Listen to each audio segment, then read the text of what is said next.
al doctor José Alfonso Villa Sánchez, quien será nuestro moderador relator de este panel magistral. Adelante, doctor.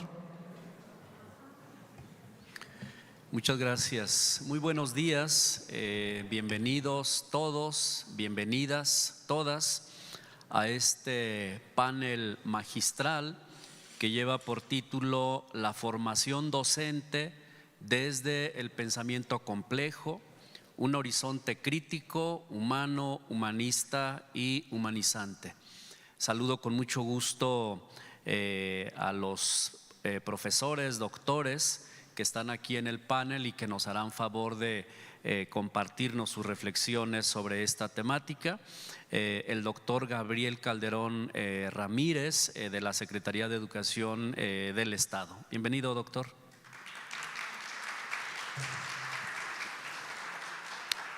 Saludo con mucho gusto también al doctor Bernardo Pérez, profesor investigador en el Instituto de Investigaciones Filosóficas de aquí de nuestra universidad.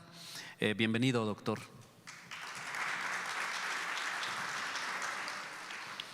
Y saludo con mucho gusto también al doctor Carlos González Di Pierro, director del Instituto de Investigaciones Filosóficas de aquí de nuestra universidad. Doctor, bienvenido.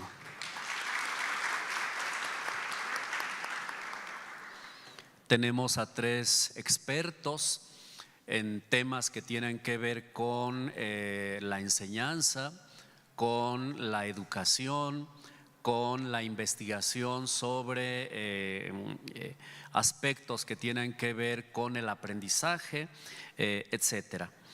Como ya sabemos, el tema, voy a permitirme repetirlo, el tema de este diálogo es la formación docente desde el pensamiento complejo. Ese es el tema, la formación docente desde el pensamiento complejo. Un horizonte crítico, humano, humanista y humanizante. Voy a permitirme preguntarles, poner sobre la mesa unas preguntas que son bastante obvias, porque sobre este asunto del pensamiento complejo, del pensamiento crítico, de la perspectiva humana, humanista, humanizante, de la reflexión y del pensamiento, de pronto damos por sabidas ciertas cosas y siempre merece la pena estar volviendo a lo que es básico y que es elemental. Así que voy a plantearles la siguiente pregunta que dice así: ¿por qué consideran ustedes, por qué creen que es importante en la formación del docente de cualquier nivel educativo? ¿Por qué piensan que es importante en la formación del docente la dimensión compleja, crítica y humanística del pensamiento? Esta noción del pensamiento crítico es una noción de la Ilustración del siglo XVIII. El tema del pensamiento complejo es un asunto del siglo XX y sin embargo en el siglo XXI seguimos pensando que el pensamiento debe ser crítico y atender también a su complejidad. ¿Por qué? ¿Por qué es importante esta situación? Si me lo permiten, le daría la palabra al doctor Gabriel. Doctor, si tú nos quisieras compartir tus reflexiones sobre este asunto. Muchas gracias, bienvenidos a todos. Un gusto y un honor acompañarlos en este espacio. Bien, ¿por qué es importante en la formación docente la dimensión compleja, crítica y humanista del pensamiento? Principalmente hablamos de, independientemente de que existan reformas educativas, de que existan modelos educativos innovadores, estos no van a funcionar si no hay previo a ello una reforma de pensamiento y acción. Esta reforma de pensamiento y acción invita a los docentes a modificar su forma de enseñanza, a transformar su enseñanza, a realizarla de una forma humana, humanista y humanizante. Que esta perspectiva de la condición humana sea la enseñanza primera.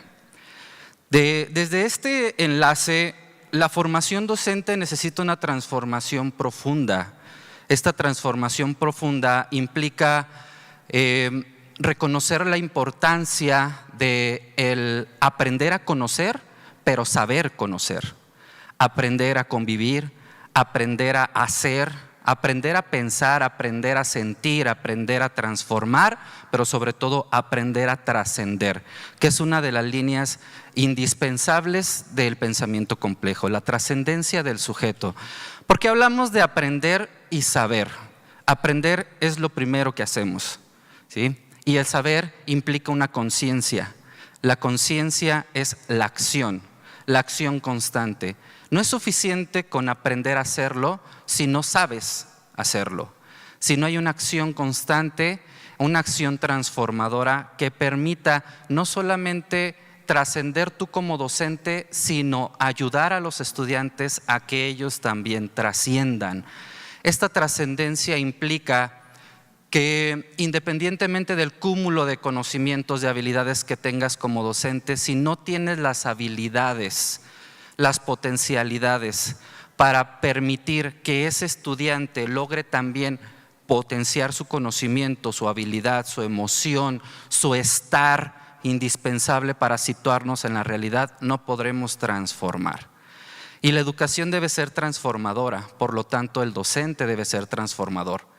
Y esta transformación nos da una pauta diferente de pensar la razón, una forma diferente de pensar el ser humano, una forma diferente de pensar la cultura, la sociedad, una forma diferente de pensar la pedagogía y la didáctica. Ahora estamos en un mundo globalizado, estamos llenos de incertidumbres, de incomprensiones, y el docente debe estar preparado para ello.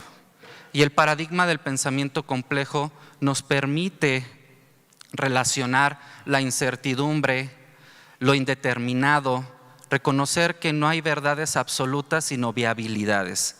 Y estas viabilidades nos van a permitir generar una perspectiva diferente de la educación, una perspectiva diferente del estudiante, pero una perspectiva diferente del sujeto que transforma. ¿Quién es el que transforma? El docente. El encargado de transformar es el docente, de permitir esa transformación, porque el modelo educativo está escrito. ¿Quién lo trasciende? El docente. Y si el docente se prepara, si el docente realiza una adecuación curricular, si realiza ese modelo didáctico necesario para transformar la línea del modelo educativo, pues es como nosotros podemos lograr una diferencia, marcar la diferencia y ser diferentes siempre. La dimensión compleja nos permite ver la realidad no lineal, ver al sujeto en sus múltiples dimensiones.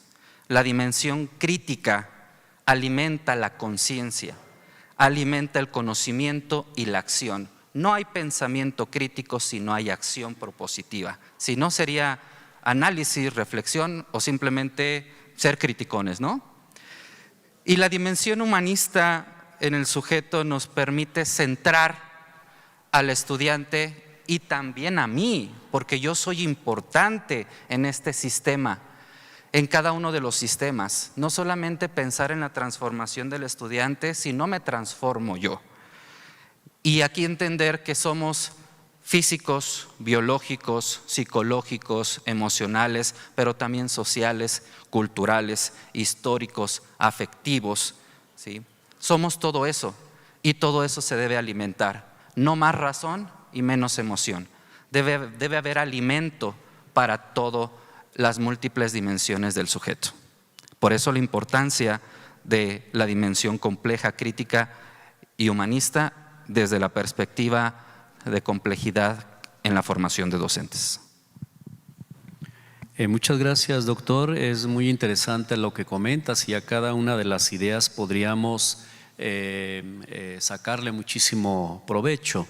Lo que es verdad es que quienes nos dedicamos a la docencia en el ámbito que sea, en el nivel que sea, tenemos que estar formándonos constantemente.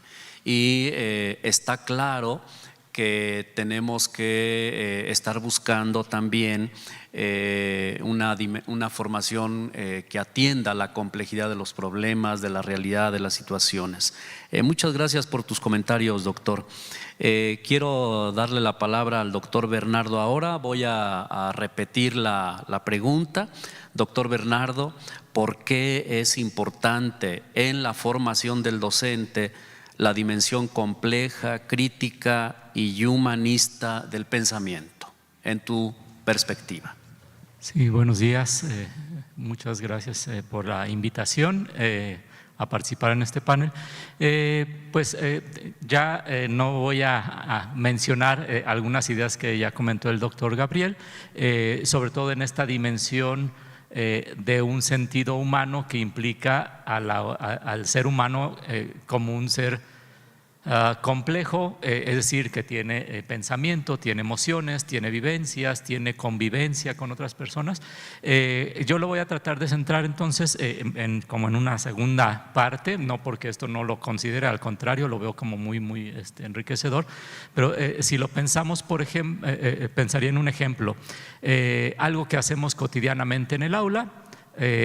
De las 3 o 4 actividades que casi siempre terminamos haciendo en el aula, está resolver algún ejercicio de matemáticas, de alguna fórmula química, alguna cosa de este tipo. La otra es pues, hacer trabajo de interacción con los compañeros, ¿no? Trabajo de equipo, etcétera. Y una que a mí me interesa mucho y es en la que más he trabajado, vamos a leer, ¿no?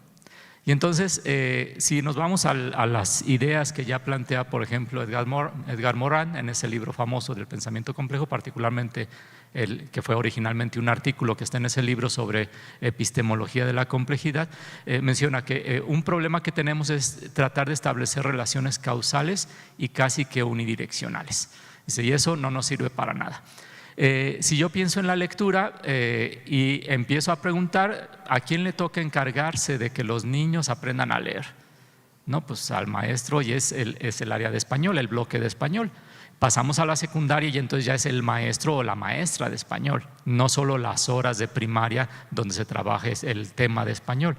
Ahora ya sabemos que eso también en la reforma educativa en México está planteado de otra manera, justamente en esta perspectiva del pensamiento complejo. ¿Y qué es lo que tenemos que hacer ahí? Bueno, si yo los pongo a leer, ¿no? He escuchado a más de algún maestro de matemáticas que dice, el problema es que no tienen comprensión lectora, llega el día del examen, les ponemos un problema, Juanito fue a la panadería y compró y y entonces hacen mal las operaciones porque no entendieron cómo iban las operaciones. Entonces, y el maestro de matemáticas le dice al de español, ahí te encargo, ¿no? A la maestra de español, la maestra de matemáticas, pero el asunto es que la lectura no está en la clase de español únicamente. Está en la clase de biología o en los temas, para no hablar ya de clases, que ya no tendríamos que empezar también por reconfigurar esa idea. En la nueva escuela mexicana está ya así entendido, en la universidad eso va a tardar en llegar, si es que llega, espero que llegue. Tendremos que pensar, bueno, yo estoy dando clase de filosofía en el bachillerato, por ejemplo, o un tema de filosofía, un tema de biología, un tema de matemáticas, el que sea, hay algún material, una instrucción para leer. Y la lectura es una actividad altamente compleja, empezando por la complejidad cognitiva.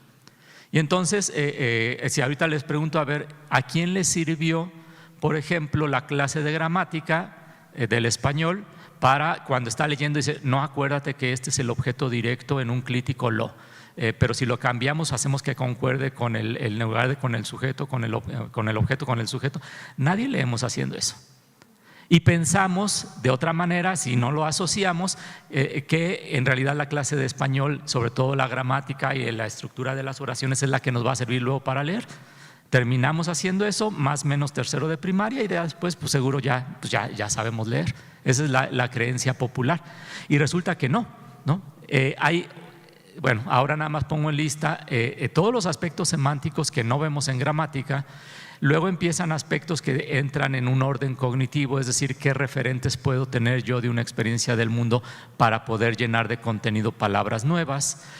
Luego empiezo a pensar experiencias vividas, y si le voy sumando, justamente tenemos esta dimensión humana que la requerimos completa en su integridad, ¿no? En términos emocionales, en términos racionales, en términos de experiencias sociales y en términos de conocimiento del léxico y de la gramática de la lengua también, ¿no?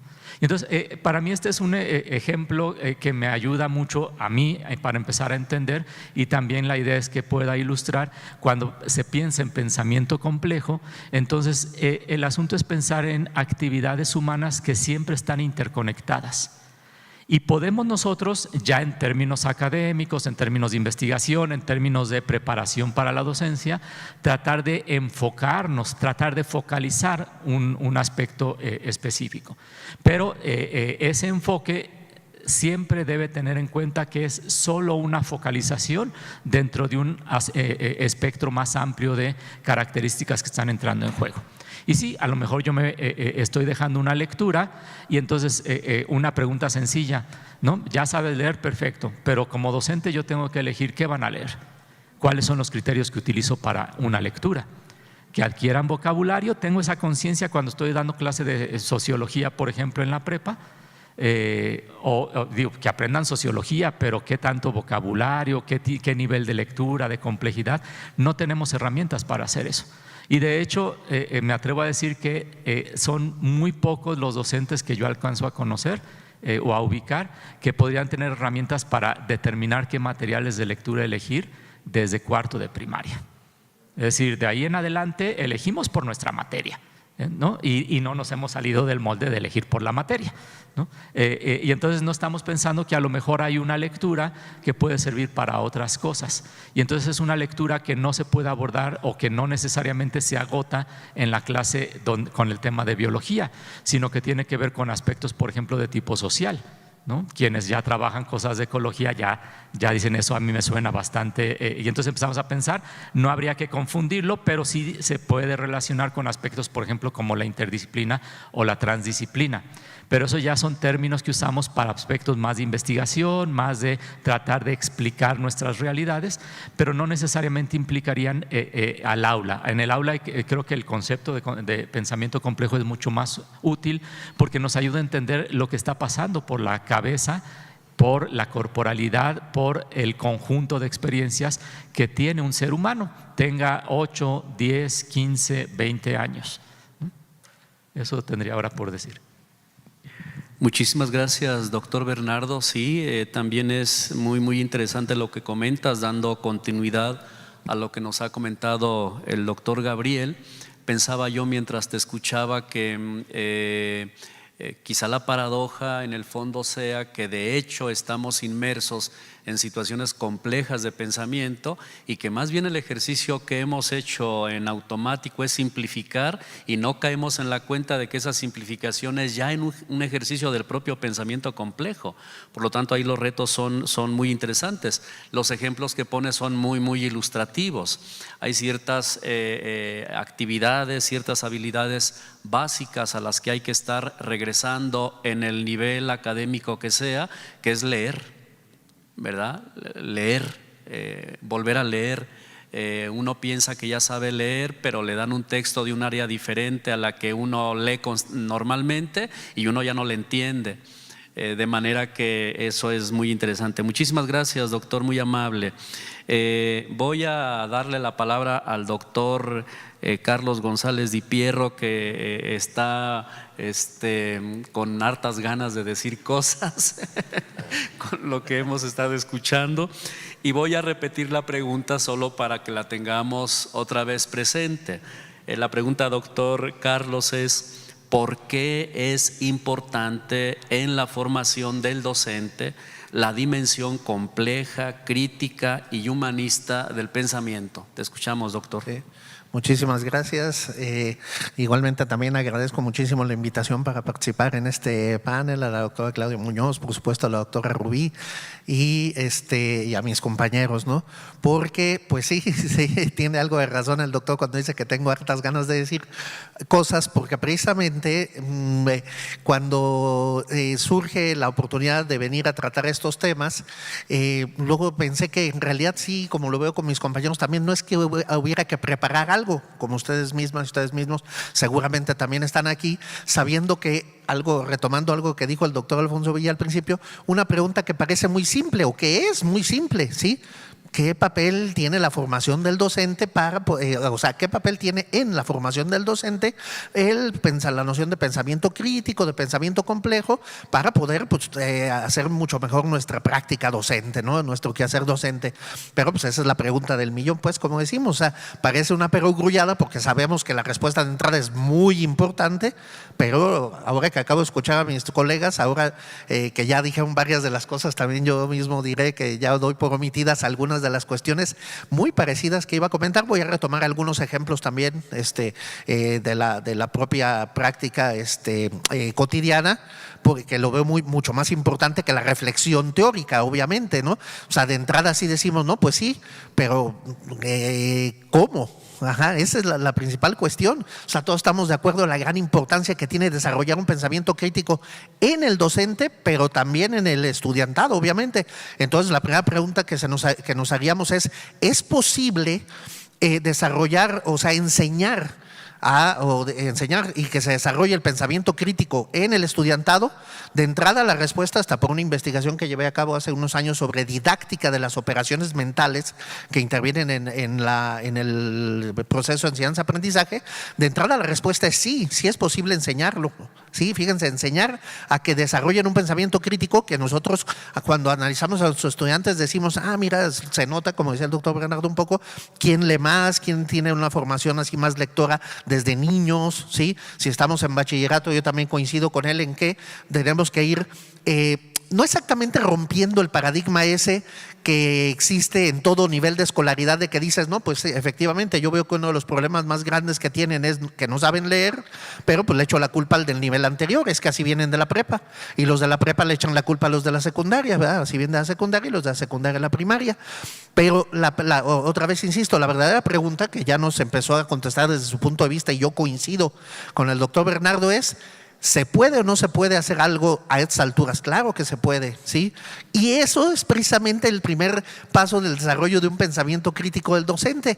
¿Cuál es la verdadera habilidad? Fíjense, ahorita en la época en la que estamos, yo también citaría a Edgar Morán, ¿sí? Que él nos hablaba de un paradigma, por supuesto, de complejidad en su texto, pero decía que ese paradigma de complejidad no puede ser concebido sin conocer que existe también un paradigma de simplicidad, ¿verdad?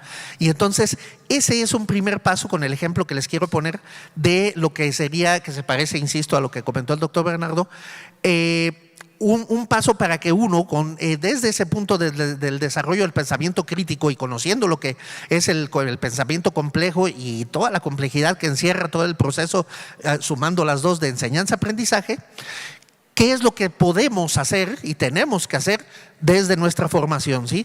Aquí ya para como tenemos poco tiempo, a mí me hubiera gustado iniciar, y aprovechando también que está el profesor de la Secretaría de Educación Pública, haciendo una primera que es parte de este desarrollo de pensamiento crítico y complejo del que venimos a hablar aquí, y que todos queremos pues ver cómo ir cambiando ciertos paradigmas, porque efectivamente nos encontramos, como también me lo decían mis colegas, en una época en que se hace imprescindible, ¿verdad?, el desarrollo del pensamiento crítico, porque vivimos, a diferencia de otras épocas de nuestra historia y no tan lejanas, ¿verdad?, más o menos recientes, pues antes del boom de las nuevas tecnologías o de las grandes tecnologías de la información, ahora vivimos en un mundo hiperinformado, ¿verdad? Entonces el verdadero reto es qué vamos a hacer con esa información. Antes quizás el reto era cómo vamos a dar esa información, que ya vimos que eso ha quedado totalmente superado porque no es una cuestión de transmisión de informaciones, pero como que era la primera parte porque pues ni a ese acceso se tenía, ¿no?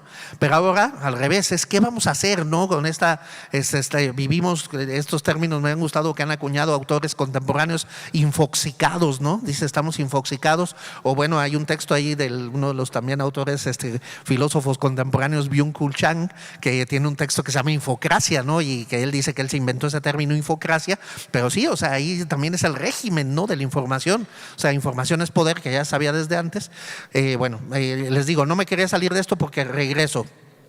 Para mí, la principal pregunta es, ¿cómo debe de ser el profesorado del siglo XXI? ¿No? ¿Cómo debemos ser? ¿Qué debemos desarrollar? Ok, estamos conscientes que el desarrollo del pensamiento crítico, tanto en nosotros como en nuestros estudiantes, es fundamental, pero otra vez la pregunta, ¿cómo? Bueno, sí se puede, ¿no? Sí se puede. Yo sé, es difícil, sí, de hecho, como digo, parece una perogrullada porque uno dice, sí, estamos conscientes, pero ¿cómo lo hacemos? Una pista ya nos la acaba de dar el doctor Bernardo. Cada profesor desde su trinchera no debe de pensar en que ciertas habilidades como esta de la lectura tienen que ser enseñadas por otra persona, ¿no? O sea, o echarle la culpa, peor aún, ¿no? Pero además este profesorado reflexivo del siglo XXI implica, fíjense el nombre de reflexivo, claro, podemos ponerle otros apellidos si quieren, ser profesorado consciente, obviamente con pensamiento crítico, o profesorado crítico, nada más dejar eso, ¿no? Tenemos que hacerlo a fuercita y lo hacemos constantemente pensando qué hacer en nuestra aula. Y voy a retomar ya para concluir esta primera parte un ejemplo, también igual. Es de un autor, fíjense, veo que aquí hay algunos compañeros y compañeras que lo fuimos del departamento de idiomas en la universidad. Por ejemplo, yo estuve dando clases mucho tiempo ahí de italiano y coincidirán conmigo en que la evolución, que también ha ido a pasos agigantados, ¿no? La evolución del paradigma de educación en la enseñanza de lenguas, o sea, que esto incluye también lo que nos comentaba el doctor Bernardo, que aplica también para las clases de español, de gramática, de taller de lectura y redacción, de expresión oral y escrita, del bachillerato, de la universidad, es más, en los posgrados, ¿no? Que todavía les dan un taller de redacción de tesis, en fin, por eso creo que esa es una de las partes torales, ¿no? Cómo comprender, interpretar un texto, cuándo describirlo, cómo narrar, en fin, ¿no? Cómo informar, otra vez. En el departamento de idiomas sabemos que eso hemos transitado, ¿verdad? De lo que era antes la enseñanza así de que la letra con sangre entra, ¿no? Apréndate un listado, ¿no? De verbos, memorizar, ¿no? Como decía el doctor, etcétera. Hemos ido transitando a unos paradigmas que le llamamos comunicativos, ¿no? O sea, y luego la comunicación a su vez se ha vuelto un paradigma de enseñanza comunicativa intercultural, tener que estar conscientes y contrastar, y ahí ya empieza el problema, porque hay profesores que dan clases de lenguas, pero que no tienen más que una sola lengua de referencia, la propia, más la que van a enseñar, y segundo, tampoco una formación, ¿no? En estas cuestiones interculturales.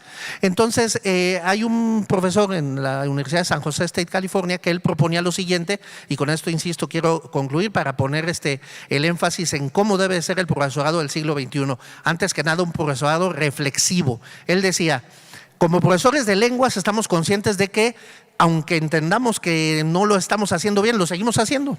¿Sí?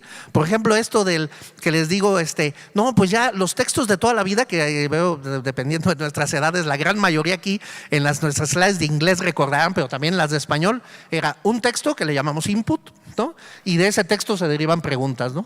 Entonces, los textos en inglés eran my name is John, I'm a student, I work from Monday to Friday, ¿no?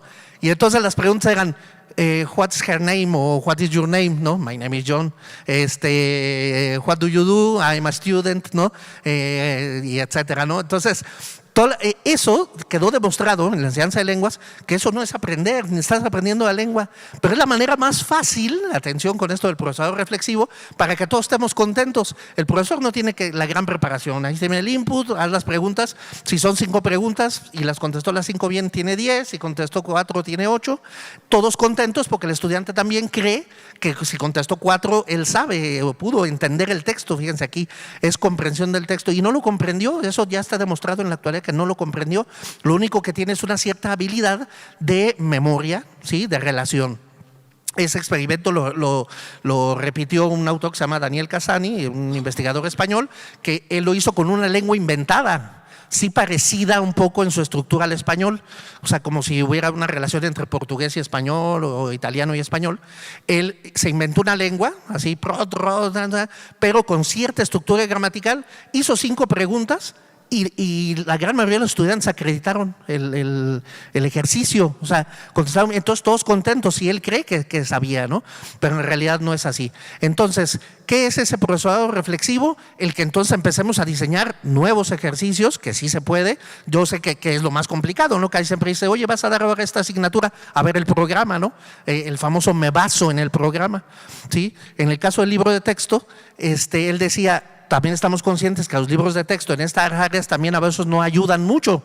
Lo ves y dices, no, este texto así no es nada comunicativo. Pues entonces no lo uses, ¿sí? No lo uses, le decía un profesor a otro. Y entonces el otro le contestaba, ya para esto ahora sí ya es lo del profesor reflexivo.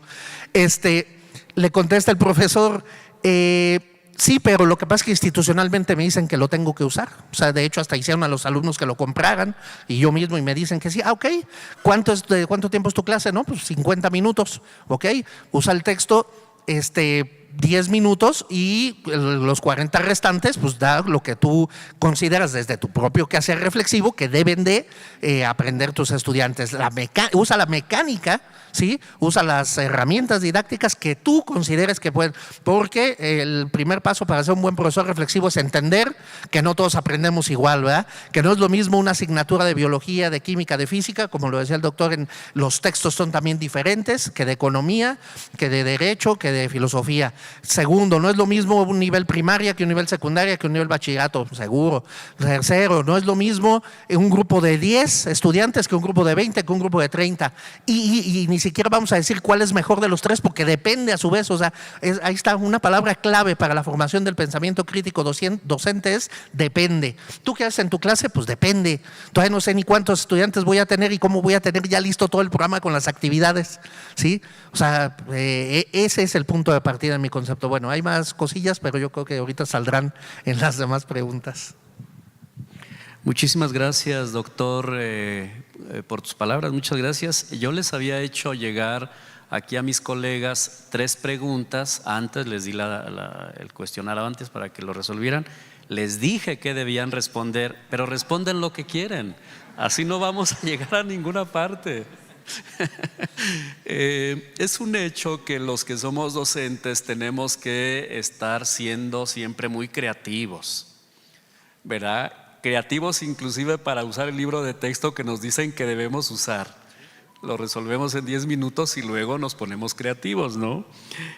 Muchísimas gracias, doctor. Sí, decía lo de las 3 preguntas porque para que sepan y no se me vayan a poner nerviosos, me voy a brincar la segunda y voy a ir a la tercera, ¿de acuerdo? Por cosas del tiempo. La tercera pregunta, bueno, leo la segunda nada más para que la escuchemos. Dice así: ¿qué debe entenderse por pensamiento complejo, pensamiento crítico y pensamiento humanista hoy? Esa era la pregunta, esa es la que me voy a brincar. La tercera pregunta es la siguiente y me gustaría, si les parece, escuchar también sus comentarios y me gustaría empezar contigo, doctor. Para que no te me distraigas. La pregunta es la siguiente: ¿qué papel tienen las humanidades, filosofía, arte, historia, literatura, psicología, derecho, etcétera, etcétera, etcétera? ¿Qué papel tienen las humanidades en la formación integral de docentes y de estudiantes? ¿Qué piensas, doctor? Sí, muchas gracias. Bueno, sí, efectivamente, retomando eso, bueno, una primera respuesta es ¿qué papel tienen las humanidades en la formación del docente? Pues un papel absolutamente toral, ¿verdad? Absolutamente esencial, fundamental, ¿sí? Otra vez, pero volvemos a lo mismo, ¿no? O sea, todos y todas estamos conscientes de ello, pero otra vez, qué, dónde, cómo, cuándo. Es el verdadero reto, ¿no?, del profesorado del siglo XXI. Insisto, ser un profesorado, tú acabas de mencionar otra palabra, no sé si vieron que yo también estaba buscando otras cuando hablaba del profesor reflexivo. Esto lo retomé de ese autor, les digo, que está en San José State, que trabaja. Es más, aquí viene otro punto de la respuesta a la pregunta que me acaban de hacer. ¿Por qué es tan importante eso? Él habla de que estamos en la era, por ejemplo, ya no es del método. O sea, nos la pasamos a veces buscando términos, ¿no? O sea, así como en filosofía hablábamos desde los clásicos, bueno, antes los presocráticos, luego clásicos, luego toda una evolución y una serie de, ahí sí teóricas. Por eso creo que coincido con el doctor en que era bueno saltarnos la segunda, porque sí era más bien teórica, y lo fundamental para nosotros no es eso, ¿no? Y así como podemos estudiar filosóficamente y saber y hasta ponerle nombre, no etiquetas, la ilustración, el romanticismo, el existencialismo, y luego íbamos llegando acá, ¿no? Pues la modernidad, ¿no? Y después de la modernidad, ¿qué hacemos? Pues la posmodernidad, ¿verdad? Y después de la posmodernidad, a ver, ¿no? Pues bueno, y antes de eso teníamos quizás que hasta son sinónimos, pero nosotros nos los vamos también creyendo, ¿no?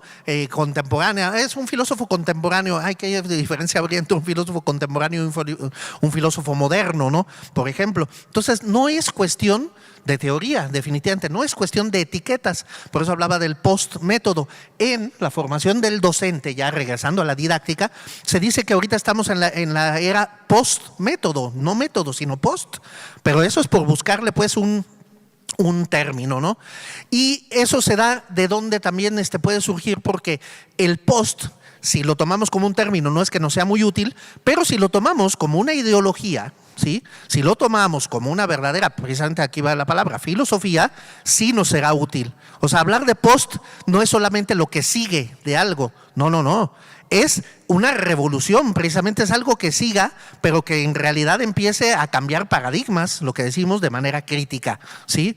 Entonces, ese postmétodo del que se habla, o esa, por ejemplo, hablando en términos de las lenguas, por eso les digo todo esto, en las humanidades es un papel fundamental, porque ahí podemos entenderlo bien, pero que seguramente, porque además no es el área que trabajamos, pero ustedes, colegas que son de biología, de odontología, por allá está mi amigo Oliver, y etcétera, seguramente nos dirán cómo es ese equivalente en sus áreas, ¿verdad? Estoy prácticamente seguro que ni la arquitectura en general, ¿sí?, se lleva a cabo como hace 30 años, ni la enseñanza de la arquitectura se lleva a cabo como hace 30 años, ni la biología ni la perspectiva de las cuestiones biológicas son iguales a las de hace 30 años, ni la forma de enseñarla, igual nosotros en las humanidades, ¿no?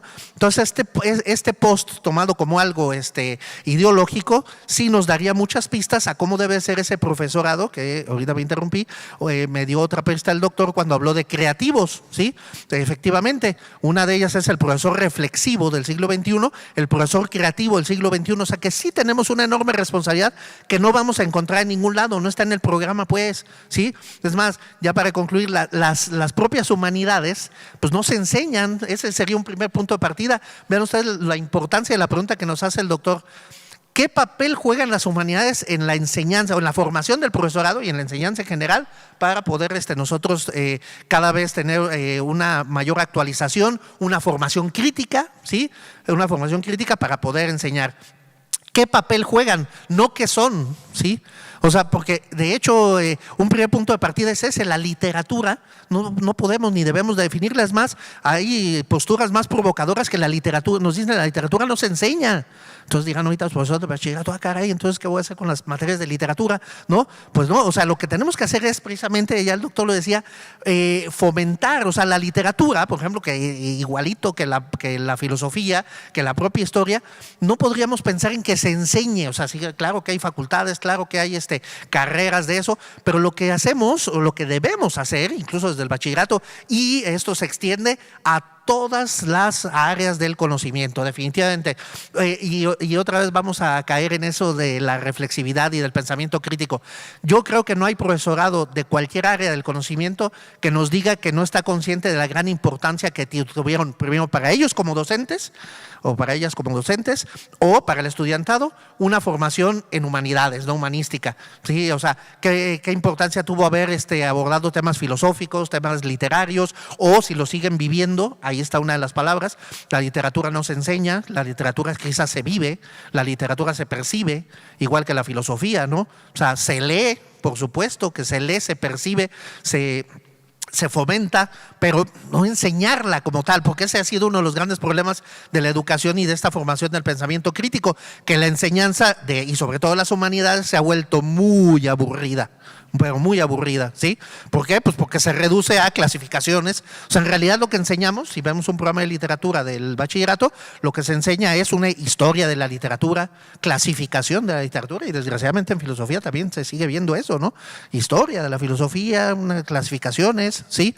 Pero en realidad enseñar eso es vivirlo, ¿no? Y entonces es fundamental, y eso lo sabían desde la Edad Media, que la importancia que tienen las artes, la formación, la importancia que tiene la formación en artes y en humanidades para poder abordar cualquier otro tipo de área del conocimiento. Entonces esa sería mi participación principal, ¿no? Que nosotros en lugar de andar buscando etiquetas precisamente, por ejemplo, les digo, en materia de filosofía, cuando pensábamos que ya después de la posmodernidad no habría nada, pues ahora se habla, ¿verdad?, de otras posturas, por ejemplo, incluso retomar, ¿no? Ahorita se habla de que se está estudiando el nuevo realismo, ¿sí? Bueno, es más, fíjense, ahorita que lo estoy diciendo ya, ¿no? Alguien me va a decir, no, pues eso fue hace 3, 4 años.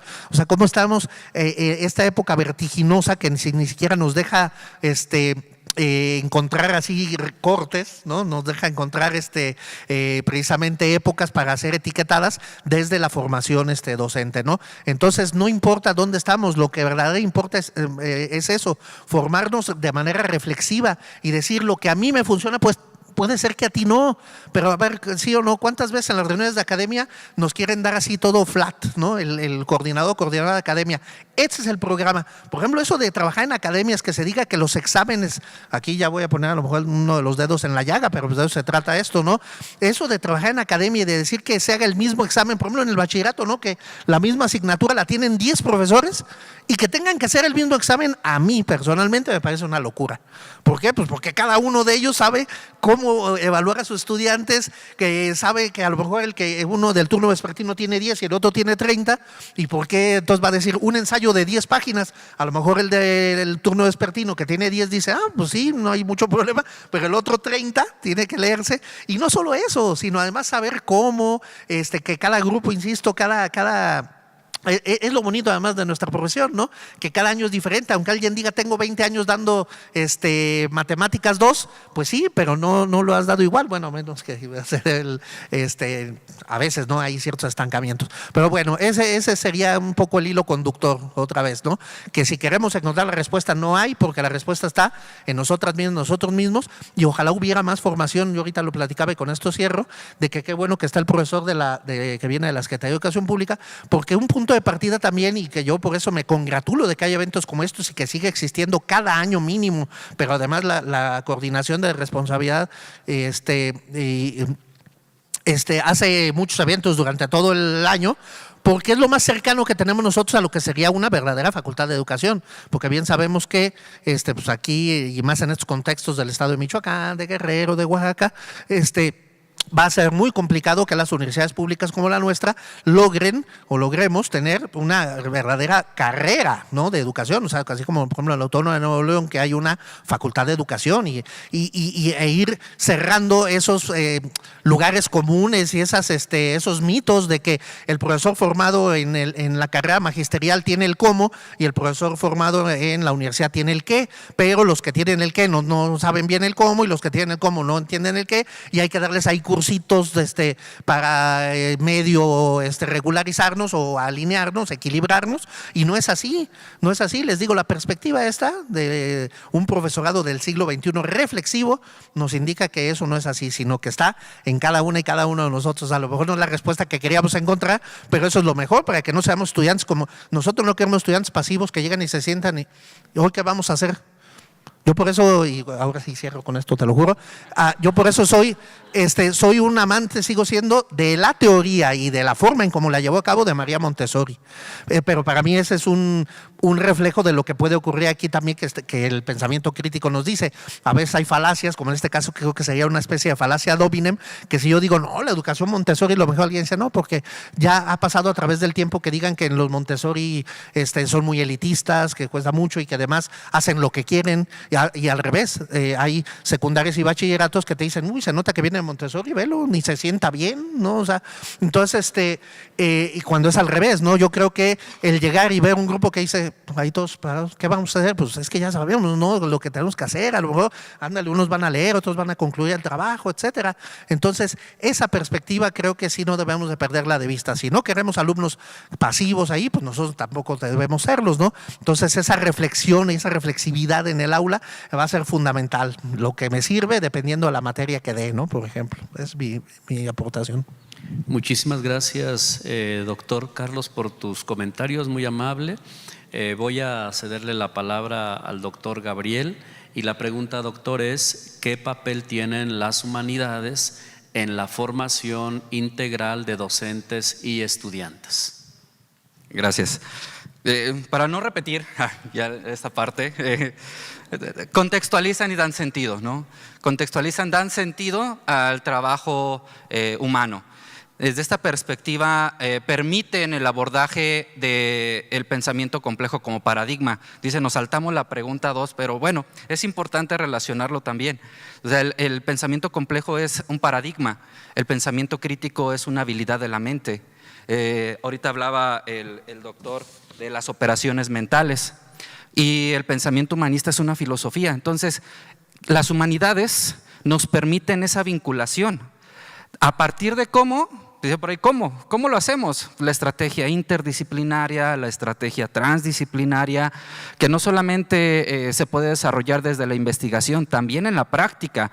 Yo soy docente de primaria y dice, qué bueno que el maestro está aquí, pero soy docente de primaria también. Entonces, nos encontramos con esta misma cultura de culpas y culpables, ¿no? Culpas y culpables de que la culpa la tiene Cupido, la culpa la tiene el docente de primaria, el de secundaria, pero no, lo que tenemos que ver es no dar por hecho las cosas. La formación de estudiantes, la formación de docente no podemos dar por hecho las cosas. Decían ahorita, tomo el ejemplo también de la comprensión lectora, el pensamiento lógico matemático, y yo les digo a los estudiantes, a mis estudiantes docentes, les digo, ¿cuántos de aquí tienen hijos? Igual les pregunto a ustedes, ¿cuántos de aquí tienen hijos? Levanten la mano. Ok, ¿cómo les enseñaron a caminar? Para que ellos supieran caminar. ¿Qué hicieron? Pues primero estiramos, ¿no? Después lo pusimos boca abajo para que fortaleciera. Después lo sentamos para que también la columna, el cuello, la cabeza. Luego lo pusimos a gatear. Luego lo agarramos de la manita y lo llevamos, ¿no? Para que fortalezca y vaya aprendiendo a la marcha. Ya después lo soltamos y ¡fum!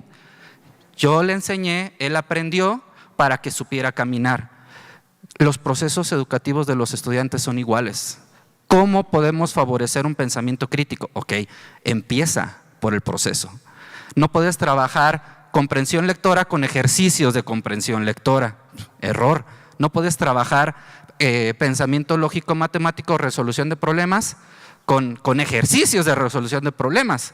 O sea, necesitas velar por el proceso. El pensamiento complejo nos incide, nos invita a valorar el proceso, los rasgos de sujeto, ¿sí? Entonces, ¿cómo trabajar estas humanidades? Pues a partir de ahí, reconocer los procesos. No podemos no dar por hecho de que ya sabe leer o que ya aprendió a leer. Tenemos que empezar otra vez el proceso. No dar por hecho que ya comprende, tenemos que empezar otra vez el proceso, ¿sí? La inferencia, que es un pensador crítico, no, o sea, hay que trabajar el análisis, la evaluación, la coherencia, la reflexión y la proposición. Entonces, debemos pensar en el proceso y no en la consecuencia o en el producto, porque estaríamos generando ahí una dicotomía en la que vamos a seguir con las mismas dificultades siempre. En primaria, a veces platicamos con los docentes, ¿cuántos años tenemos haciendo un plan anual en que decimos hay que favorecer la comprensión lectora, el pensamiento lógico matemático, los valores? Les pregunto a los maestros que están ahí, ¿cuántos años han trabajado el mismo proyecto de manera anual? Y algunos que tienen más edad dicen, no, pues todos los años hemos trabajado. ¿Cuántos años de servicio tienes? 30. ¿Y por qué no se ha favorecido la comprensión lectora, el pensamiento lógico matemático? Porque no hemos atendido el proceso. No hemos atendido los rasgos de sujeto. Y si trabajamos desde una perspectiva humanista como docentes, si trabajamos desde una perspectiva de complejidad, hay que abonarle a los rasgos de sujeto. El contenido es la excusa, por eso se trabaja de manera interdisciplinaria, por eso se trabaja, el contenido es la excusa para trabajar los rasgos de sujeto. Entonces, si queremos nosotros que aprendan las tablas, que aprendan las sumas, que aprendan multiplicación, cualquier tema ya de la especialidad, esa debe ser la excusa para que él fortalezca un rasgo como el análisis, como la inferencia, como la colaboración, como el respeto, la empatía. Pero la enseñanza primera debe estar enfocada en los rasgos de sujeto, en la humana condición del sujeto. Solamente así podremos abonar un poco a la transformación educativa y a la transformación desde una perspectiva humanista, desde las humanidades como punto de partida. Las humanidades nos van a permitir el enlace perfecto para trabajar la interdisciplina y la transdisciplina. Muchas gracias, doctor Gabriel, por tus comentarios interesantísimos. Doctor Bernardo, para cerrar el panel, ¿qué papel tienen las humanidades en la formación integral de docentes y de estudiantes? Medio. Bueno, de hecho esa pregunta no me gustó, entonces voy a hablar de otra cosa. No, bueno, yo sí voy a hablar, digamos, desde otro horizonte sobre esa misma pregunta. Para mí la importancia de las humanidades está en este momento, en el hecho de que nos ayuda a reconocer aquello que nos hace humanos, ¿no? Y lo pongo en este momento, digamos, en esta discusión de la inteligencia artificial, ¿no? Que hay las inteligencias artificiales y no sé cuánto. ¿Por qué? Porque en efecto estamos ante un reto también en el ámbito educativo y en general en el ámbito social. Pero el primer dato es que si miramos a las humanidades, empezamos a reconocer aquello que nos hace humanos y que la inteligencia artificial no tiene, ¿no? Y que como humanos también podemos desarrollar, pero que las máquinas nos ganan. Y el primer dato es que pues las máquinas nos ganan en la cantidad de conocimientos que se pueden acumular. Me voy así rápido, nada más con ideas puntuales. Entonces, todo lo que huela a enciclopedismo decimonónico, hay que irlo quitando de nuestras tareas, ¿no? Eso de andar memorizando, aprendiéndonos conceptos, pensando que tenemos que conocer cosas de manera completamente mecánica, sin reflexión. Hay que revisar muy bien para qué sirven, ¿no? Digo, si son tablas de multiplicar para de pronto desarrollar ciertos procesos cognitivos, muy bien, pero aprenderse un listado de palabras por un listado de palabras, ¿no? Porque son conceptos, un glosario, pues para eso tenemos el teléfono, ¿no? Y ya rápido yo le pregunto la ortografía, le pregunto al teléfono rápido, me meto al diccionario de la RAE y ahí tengo todo, la conjugación, todo está ahí, ¿no? Y en internet, ni siquiera estoy hablando de inteligencia artificial. ¿Qué es lo que sucede? Bueno, la inteligencia artificial en realidad es el resultado de un largo proceso, y ahorita me voy a hacer un salto mortal, que viene básicamente del Renacimiento, bajo ese principio de que el mundo es matematizable, o bien que la explicación del mundo desde la matematización nos puede dar mucha facilidad. Entiéndase la historia de la ciencia moderna, ¿no? El surgimiento de la física, luego de la química y en general de las ciencias ya de veras. Yo estoy en contra de que las humanidades sean declaradas como cosa distinta a las ciencias. Por ejemplo, en las CECITIs, pues si es de ciencia y ahí están las humanidades, pero qué tipo de ciencia es otro asunto. Pero ya. ¿Qué nos hace humanos desde la perspectiva de las humanidades? Bueno, en lugar de que nosotros estemos contabilizando algo que en algún momento vamos a fallar, ¿no? Simplemente empezamos a contar y ya cuando tenemos los frijolitos en primero, segundo de primaria o el ábaco, ya me revolví, empiezo de nuevo, ¿no? Ya, error. La máquina no se equivoca en eso, ¿no? Es un proceso simplemente de poner atención, matematizable, contable. Pero ¿qué es lo que pasa? Que una vez que yo tengo experiencia suficiente para contar una secuencia del 1 al 3, del 1 al 5, del 1 al 10, rojo, negro, rojo, negro, rojo, negro, rojo, negro, azul, rojo, negro, azul, y que ya no me equivoco, empiezo a desarrollar abstracciones. Y entonces yo sé que una letra puede ser algo que sustituye a un número específico. Si nos vamos por la ruta de las matemáticas, lo tienen muy bien estudiado en el ámbito de la docencia, los que se dedican a la docencia de las matemáticas, y justamente lo que nos hace humanos es que en algún momento la experiencia se olvida de contar, para decirlo en términos de máquinas. Y entonces, como humanos, nuestra experiencia ya no requiere de estar revisando y revisando y revisando, ¿no? Alguien me decía, no, pero es que ahora, por ejemplo, hasta las canciones, ¿no? Creo que una cosa que anunciaron mucho fue una canción estilo los Beatles. ¿Qué hicieron? Pues tomaron canciones de los Beatles, le pidieron que hiciera en realidad hacer una mezcla, y sacan algo, ¿no? Si ustedes revisan, por ejemplo, en el Apple Music, tiene como cerca de 700 solo grabaciones de la Novena Sinfonía de Beethoven. Y claro, yo le pido hacer una nueva versión, la va a hacer con esas 700 grabaciones, pero no lo va a poder hacer de las otras versiones que se han tocado en muchos lugares del mundo, algunas a las que yo a lo mejor he podido ir, porque no están grabadas, y esa parte ya no es parte de su experiencia. Y no lo trabaja como experiencia, lo trabaja como contabilización, ¿sí? Y nosotros, en cambio, lo procesamos de una manera distinta. Y sabemos, ¿no? A quien le guste ir a la música, a oír a los músicos, sabemos que ahí siempre hay algo que cambia. Y eso, algo que cambia, es parte de esa experiencia que vamos incorporando. ¿En qué? En marcos de referencia más complejos. Y ahí viene entonces la otra cuestión. ¿A qué le llamamos creatividad? Y hay un tipo de creatividad que pueden tener las máquinas, que no es otra cosa más que una creatividad basada en la combinatoria. Y ahí sí también hay muchas cosas que nos están sorprendiendo, y creo que son dignas de sorpresa, ¿no? Pero la creatividad humana no camina por esa ruta. No es nada más mezclar cosas, combinar cosas, sino que en algún momento hay algo que termina por lograr un nivel de expresividad. Si sigo por la ruta de la música, lo vamos a encontrar, pero también es esa expresividad, por ejemplo, en el ámbito de las emociones humanas, ¿no? Ahí donde yo me doy cuenta que pues, es que estaba muy contento. ¿Y cómo sabes que estaba contento? No, pues se le veía. ¿Qué es eso? ¿No? Y claro, alguien puede decir, mira, ahí están los que alimentan las granjas, ¿no? de inteligencia artificial, que están, a ver, es una carita feliz, cara feliz, de la foto está feliz, está feliz, está feliz. Y entonces cuando le digo a la inteligencia artificial, haz una foto mía, pero ponme feliz.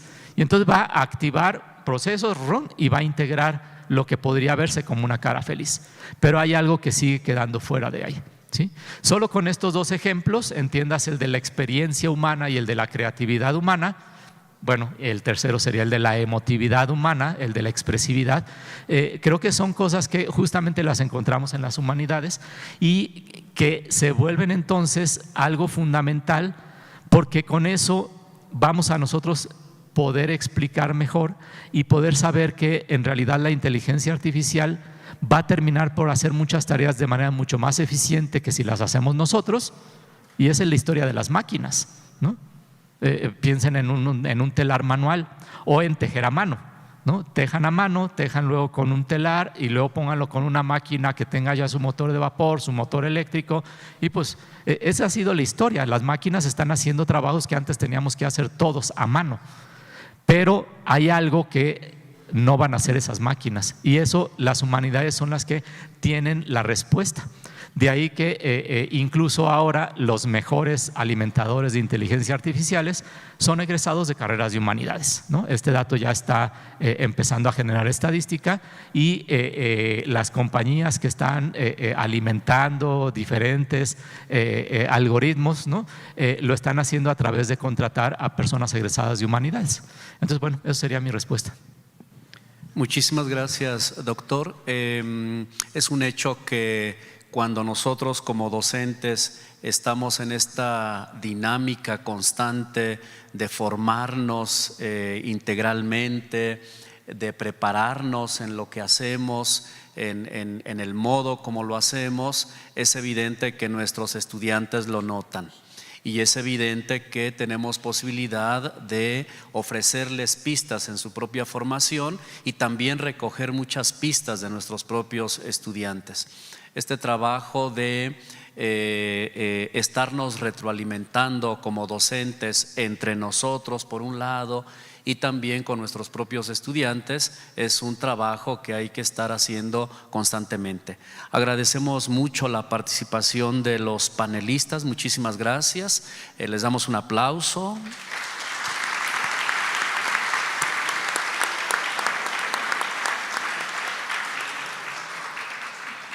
Muchas gracias también por la presencia de ustedes. Hacemos un breve receso y continuamos. Muchas gracias. Antes de… yo ya quería que se fueran.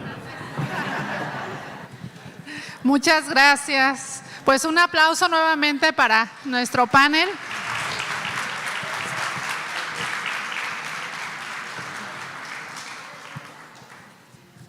Y pues bueno, agradecerles, entregándoles un reconocimiento entonces que me voy a permitir leer. La Benemérita y Centenaria Universidad Michoacana de San Nicolás de Hidalgo otorga el presente reconocimiento al doctor Carlos González Di Pierro como ponente magistral en este 26º Encuentro Universitario Internacional de Actualización Docente con el tema Formar sujeto crítico del pensamiento lineal a la complejidad. Morelia, Michoacán, 8 de agosto de 2025. Cuna de heroínas y héroes, crisol de pensadoras y pensadores. Firma nuestra rectora, la doctora Yaraví Ávila González. Muchísimas gracias. Sí, muchas gracias.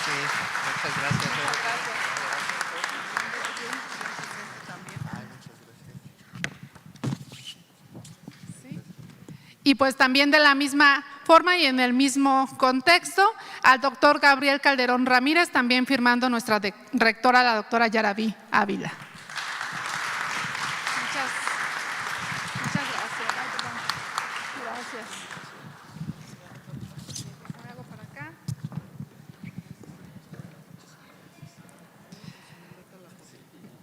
Y pues también aquí al doctor Bernardo Enrique Pérez Álvarez, muchísimas gracias por su participación, firmando la rectora, la doctora Yaraví Ávila. Muchas gracias.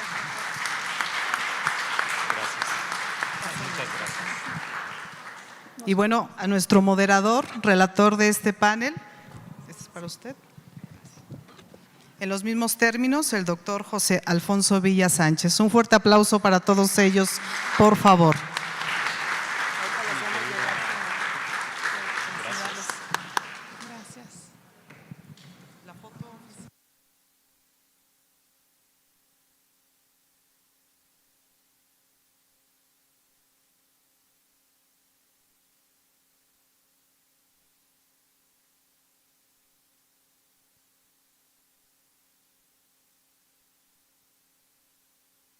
Bien, para continuar con nuestro programa vamos a tomar un pequeño receso de…